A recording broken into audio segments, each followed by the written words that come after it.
तो इस चैप्टर में क्या देखेंगे, DHCP सर्वर को कैसे कॉन्फ़िगर करेंगे और उसको मैनेज कैसे करेंगे। वेरी इंपॉर्टेंट टॉपिक है क्योंकि हर जगह पर आपको देखने को मिलेगा। सबसे पहले हम अपने वर्चुअल बॉक्स पे आ जाते हैं, सर्वर मैनेजर पे, और इस सर्वर मैनेजर का हम अपना खोलेंगे। फिर यहाँ पर जाएंगे, मैनेज पर क्लिक करेंगे, ऐड रोल एंड फीचर्स पर क्लिक करेंगे।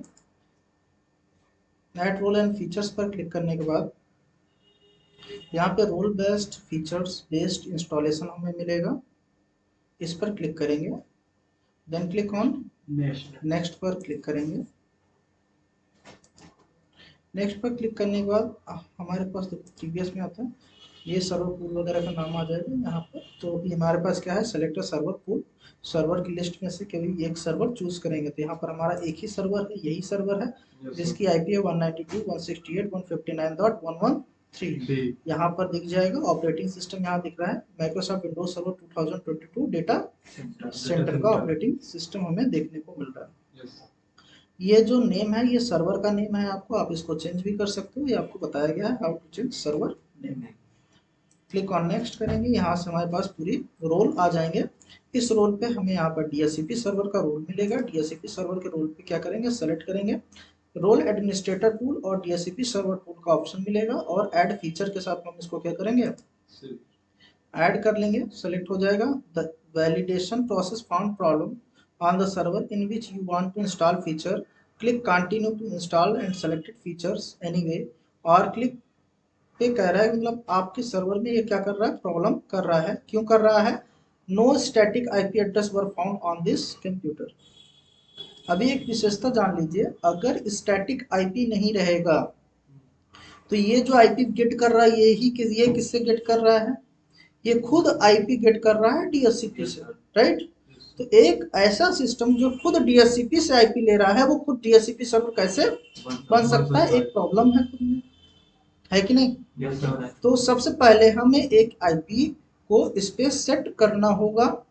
तो सबसे पहले हम क्या करते हैं, लेट्स सेट द IP। तो अभी इसको हम क्या करेंगे, कैंसिल पर क्लिक कर लेते हैं, और इसका IP सेट करने के लिए हम यहाँ पर विंडो आर, यहाँ ncpa.cpl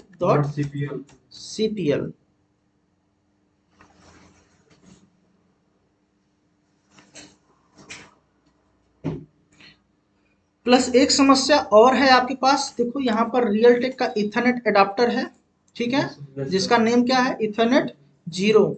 राइट क्लिक करेंगे, प्रॉपर्टीज पर जाएंगे, और किस पे क्लिक करेंगे, इंटरनेट प्रोटोकॉल वर्जन 4। यहाँ पर use the following IP address, यहाँ पर हम कोई एक IP एड्रेस ले लेते हैं, जैसे हमने यहाँ पे ले लिया 10.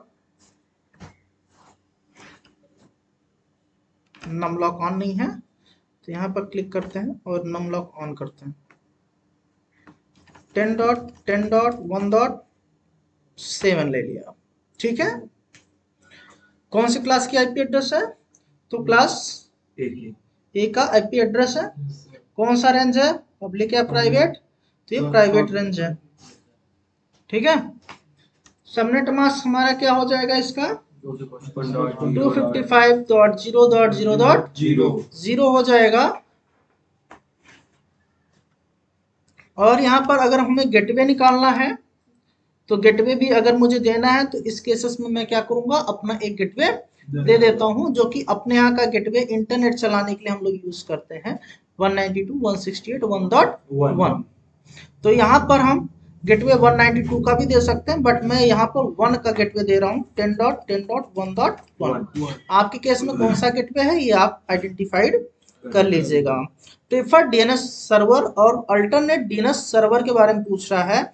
क्या आपका जो DNS सर्वर है, जो नेम को IP में रिजॉल्व करता है, IP को नेम में, यानी अगर किसी का google.com है तो उसकी एक IP होगी, क्योंकि हम सभी जानते हैं कोई मशीन अगर कम्युनिकेट करेगा तो IP से ही कम्युनिकेट करेगा।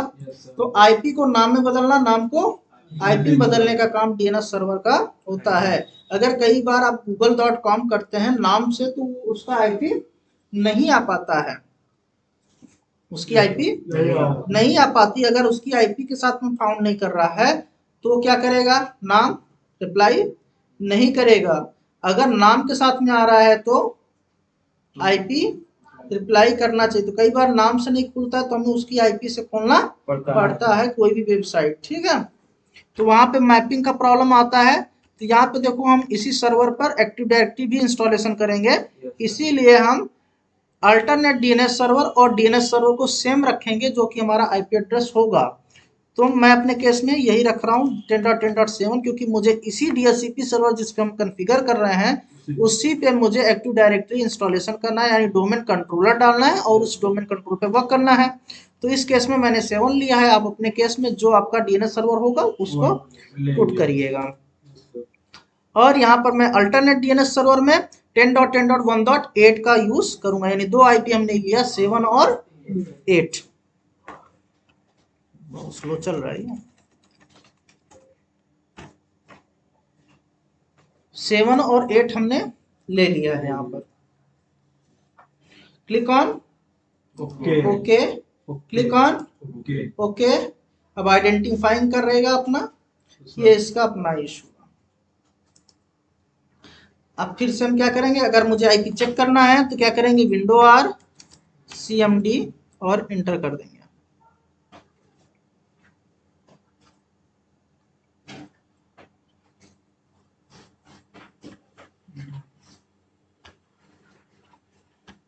यहाँ पे क्या टाइप करेंगे, आईपी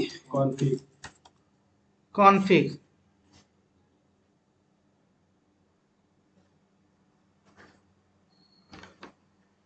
और क्या करेंगे, इंटर।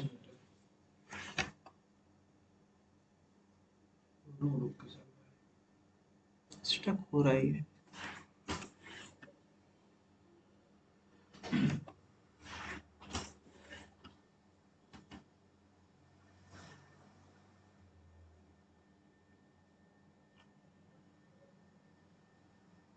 रुक गए।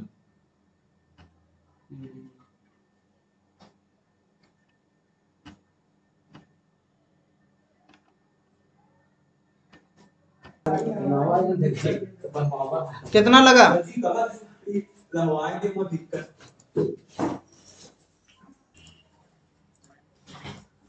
तो यहाँ पर हमारी आईपी क्या हो गई, स्टैटिक आईपी। ये दिख रहा है 10.10.1.7, इसका सबनेट मास्क और डिफॉल्ट गेटवे, ठीक। अब यहाँ पे हम क्या करेंगे, DHCP सर्वर को सेलेक्ट करेंगे, ऐड फीचर्स पे जाएंगे और यहाँ पर कंटिन्यू कर देंगे। ये सेलेक्ट हो गया, क्लिक ऑन नेक्स्ट पर क्लिक करेंगे। यहाँ से कोई भी फीचर हमें नहीं लेना है क्योंकि हमने ऑलरेडी फीचर वहां पर ऐड हुआ है। क्लिक ऑन नेक्स्ट करेंगे।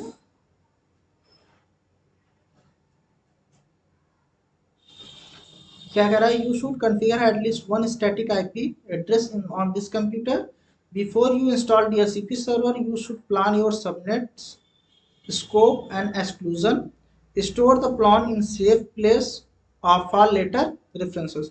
कह रहा है कि अगर आप DHCP सर्वर लेंगे तो कोई स्कोप होगा, सुपर स्कोप कर सकते हैं, एक्सक्लूजन कर सकते हैं, या इन सबको आपको कैसे प्लान उसको करना है, सबनेट उसको छोटे छोटे टुकड़ियों में कैसे बांटना है, इसको पहले से एक पेपर पे बना लीजिए, ये एक ऑप्शन है। चलो एक बार DHCP के बारे में पढ़ते हैं। The DHCP, the Dynamic Host Configuration Protocol, allow user servers to assign or lease IP address to computer and other device that are enabled a DHCP client.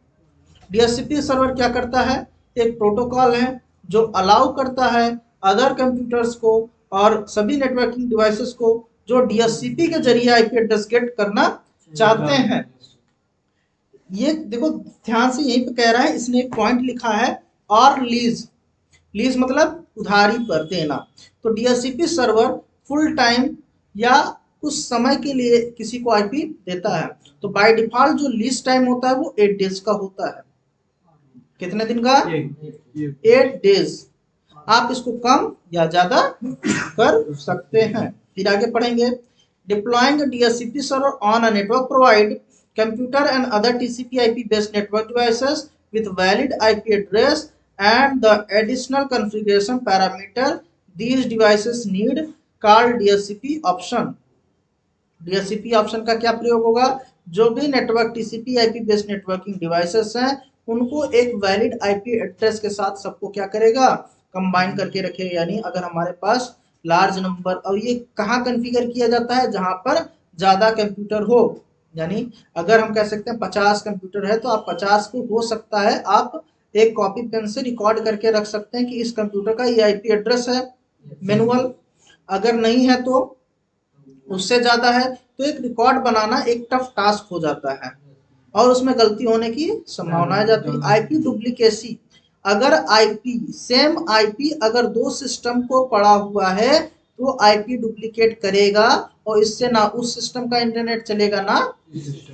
अगर सर्वर में हो गया, मान लिया एक सर्वर मेरा डीएचसीपी है, एक सर्वर एक्टिव डायरेक्टरी का है और दोनों को मैंने सेम आईपी दे दिया, दोनों अलग अलग सर्वर हैं, इस केसेस में हम तो सेम सर्वर रख रहे हैं, लेकिन हमारा केस ऐसा है कि एक एक्टिव डायरेक्टरी हो गया, यूजर का सर्वर एक अलग सर्वर हो गया, एक मेरा मान लो प्रोडक्शन का सर्वर अलग है, दोनों की आईपी सेम हो गई तो दोनों काम नहीं करेगा, ध्यान रखना।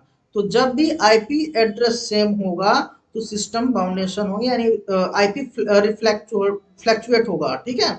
आईपी एड्रेस क्या करेगा, फ्लैक्चुएट करेगा, डुप्लीकेट करेगा। तो उस केस में क्या होगा कि ना हमारा सिस्टम कम्युनिकेट करेगा नेटवर्क से, ना ही उसका। तो इस इशू को भाई हटाना है, अवॉइड करना है, ताकि हमारा नेटवर्क क्या रहे, स्मूथ रहे, जितने भी पीसी लगे हैं वो क्या करें, आराम से उस पर वर्क करें।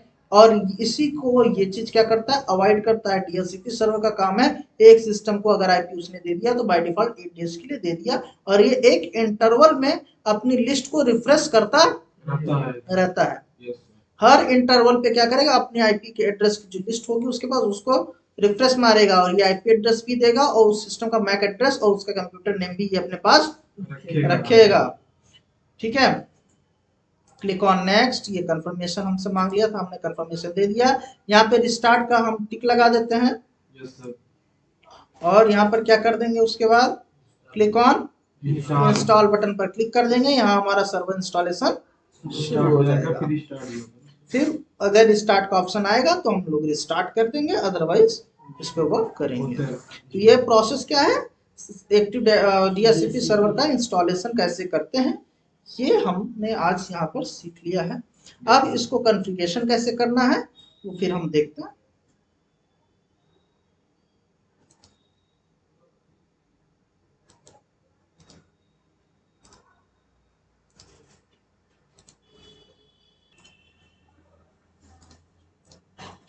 यहाँ पर हमारा इंस्टॉलेशन ऑन प्रोग्रेस पे दिख रहा है, ठीक है।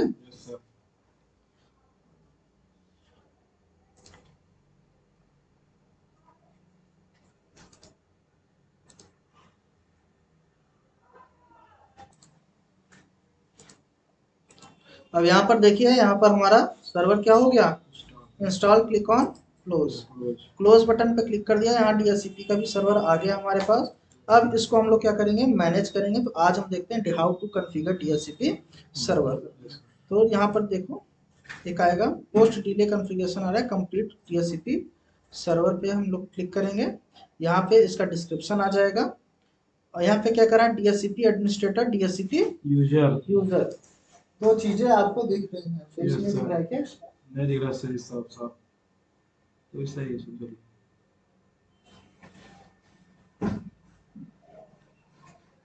अभी कुछ इनहेंस हुआ है, इसको तो उसका कवर हटा दियो ना आप लोग। DHCP administrator, DHCP user commit कर लिया हमने, एक सक्सेसफुल है। Creating security groups that that that done, please restart DHCP server services, ये सब कर रहा है तो हमने यहाँ पे कर लिया क्लोज, ये हमारा हो गया। अब देखो यहाँ पर येलो लाइन हट गया साइन और ये आ रहा है कि आपको ये सब चीजें ऐड करनी है, तो ऐड करो। फीचर इंस्टॉल हो गया, कह रहा है कॉन्फ़िगर करना, तो मैंने यहाँ से काट दिया, या आप यहाँ से भी प्रमोट कर सकते हैं, ठीक है। जो भी टास्क दिखेगा ये फ्लैग पर दिखेगा, टूल्स पे जाएंगे, यहाँ डीएचसीपी का ऑप्शन मिल जाएगा, डीएचसीपी को ओपन करेंगे, यह हमारा डीएचसीपी सर्वर हो गया, ठीक है। डीएचसीपी सर्वर में ये डीएचसीपी का नाम हो गया और ये डीएचसीपी सर्वर दोनों के लिए कॉन्फ़िगर किया जा सकता है, आईपी वर्जन 4, आईपी वर्जन 6 के लिए। तुम आ गए हो, दोनों लोग आ जाओ इधर, चेयर पे आ जाओ। तुमको भी आना इधर अभी। उधर हाँ सही से देख लो। अच्छा इसमें ऐसे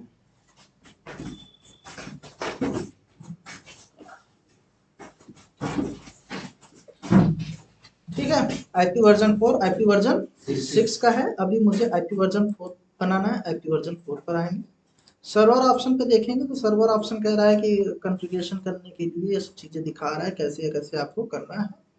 एक आएगा पॉलिसी, आप यहाँ पे पॉलिसी जो लगाओगे वो आएगा, और एक ऑप्शन मिलेगा आपको फिल्टर अलाउ या डिनाई, किसी आईपी को अलाउ करना है या डिनाई करना है। तो मुझे यहाँ पर एक स्कोप बनाना है, तो क्या करना है, राइट क्लिक करेंगे, new scope, new multicast scope, configure failure, replicate failure scope, define user classes, define vendor classes, reconnect all scope, set parameter refine, view में देखने के लिए आ जाएगा, रिफ्रेश और प्रॉपर्टीज और हेल्थ।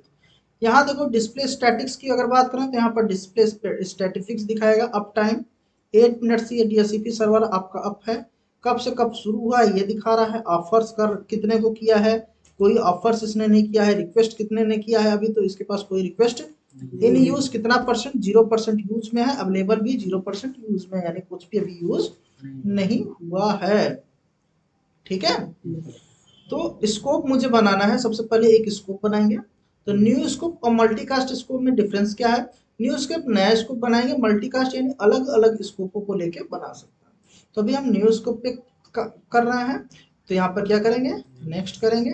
यहाँ एक कोई नाम दे देते हैं स्कोप का, जैसे मैंने स्कोप का नाम दे दिया, लैब के लिए बना रहे हैं तो लैब SSTI हमने यहाँ पर नाम डाल दिया।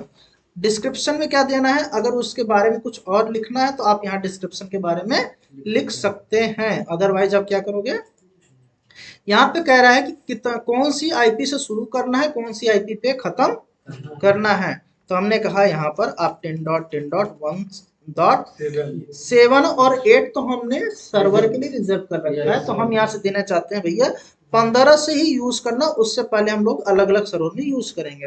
इंड कहाँ तक होगा, 10.10.1.254 254। अगर मुझे इतना ऐड करना है तो इतना करेंगे, आप इसको कम भी कर सकते हैं। 255 तो हम लेंगे नहीं क्योंकि वो ब्रॉडकास्ट में चला जाएगा। लेंथ कितना, 8, 255 255 255। 8 कैसे आया लेंथ, क्योंकि नेटवर्क हमारा कितना है, 8 बिट का है, बाकी कितने 24 बिट हमारे खाली है। ठीक है, तो 8 बिट का लेंथ अपने आप ही ऑटोमेटेड आ जाएगा। Click on next. अब देखो एड एक्सक्लूशन एंड डिले, क्या कह रहा है, एक्सक्लूशन का मतलब होता है कोई ऐसा आईपी एड्रेस, यानी उसी के बीच में कोई आईपी सेट कर दो कि जिसको मुझे नहीं देना है, या उसको होल्ड करके रखना है, या कुछ समय बाद देना है। ठीक है, देखो क्या कह रहा है, एक्सक्लूशन एंड एड्रेसेस और a range of addresses that are not distributed by a server, जो सर्वर क्या करेगा उसको डिस्ट्रीब्यूट नहीं करेगा, आर नॉट है। A delay is a time duration by which the server will delay the transmission of a DHCP offer message, और यह तब क्या करेगा, उसको डिले करेगा, जब भी DHCP कोई ऑफर करेगा तो यह उसको क्या कर देगा, डिले करेगा, यानी रोकेगा, समय लगाएगा। और एड एक्सक्लूशन करने से मतलब मैं कोई चाहता हूं जैसे 10.10.25 से लेके 10.10.1.30 तक, यानी 25 से लेकर 30 तक की आईपी किसी को ना मिले, तो यहाँ पर मैं एक्सक्लूजन में डाल दूंगा, लेकिन मुझे यहाँ एक्सक्लूजन नहीं चाहिए, मैंने अपनी आईपी सारी देनी है, तो एक्सक्लूजन में देना होगा तो यहाँ पर सेट करेंगे, और हम यहाँ पे नेक्स्ट कर दिया। बाय डिफॉल्ट डेज कितना आ रहा है, 8 डेज। यहाँ लीज ड्यूरेशन देखो, बाय डिफॉल्ट लीज ड्यूरेशन कितना है, 8 डेज, यानी अगर ये डीएचसीपी सर्वर किसी सिस्टम को या किसी कंप्यूटर को आईपी देगा तो उसका लीज कितने दिन तक रहेगा, 8 दिन बाद अगर किसी और को आईपी भी मिल सकती है, क्योंकि ये डायनेमिक रूप से क्या करता है, आईपी को देता है। Click on next. Yes I want configure this option now, configure DHCP option के बारे में कह रहा है कि गेटवे वगैरह रखना चाहते हैं या नहीं, तो हमें अपने केस में गेटवे रखना है ताकि दूसरे भी कस्टमर हमारे क्या करे, वो इंटरनेट का यूज कर सकें। तो गेटवे का क्या है, तो हमने कहा 10.10.1.1 ये हमारा गेटवे था। इसको हमने क्या कर दिया, ऐड कर दिया। Click on next. यहाँ पे पेरेंट डोमेन का नाम मांग रहा है डीएनएस सर्वर के लिए, तो हम यहाँ पर नहीं डालेंगे क्योंकि अभी हमने डीएनएस सर्वर कोई बनाया नहीं है, लेकिन हमने यहाँ पर उसकी आईपी को ऐड किया हुआ है 7 और 8। ठीक है, क्लिक ऑन नेक्स्ट। विंस सर्वर के बारे में पूछ रहा है, क्या कोई विंस सर्वर है, तो विंस सर्वर भी हमारे पास नहीं है। विंस server NetBIOS computer name to IP address करता है। ठीक है, हाँ, तो यहाँ पे हम क्या करेंगे, next. Yes I want to activate this scope now.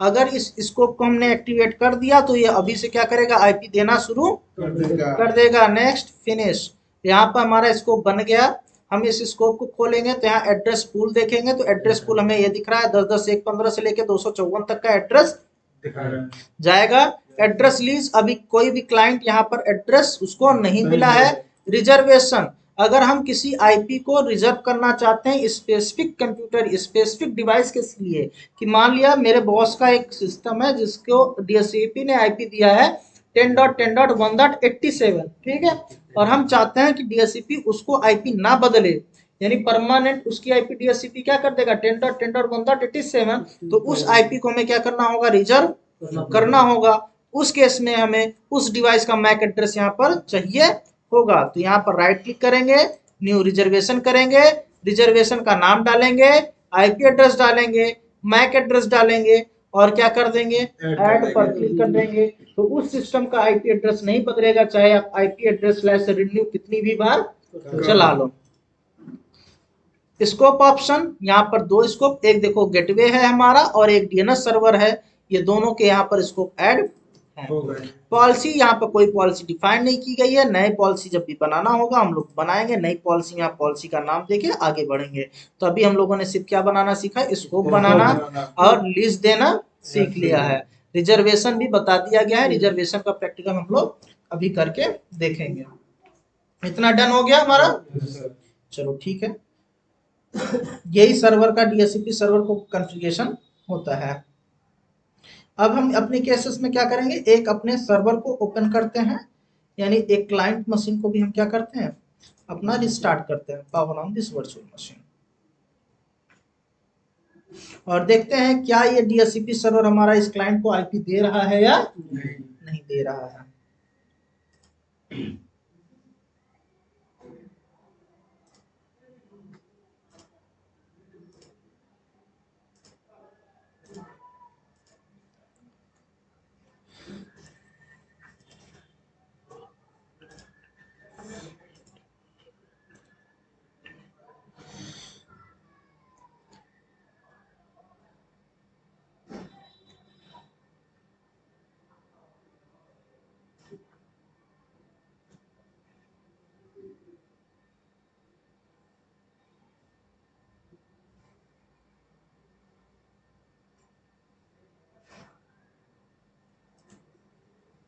Next classes में हम क्या सीखेंगे, रिजर्वेशन, ठीक है, कैसे आईपी को रिजर्व करेंगे और एड्रेस लीज एड्रेस पूल को इन सब चीजों में सॉल्व करेंगे।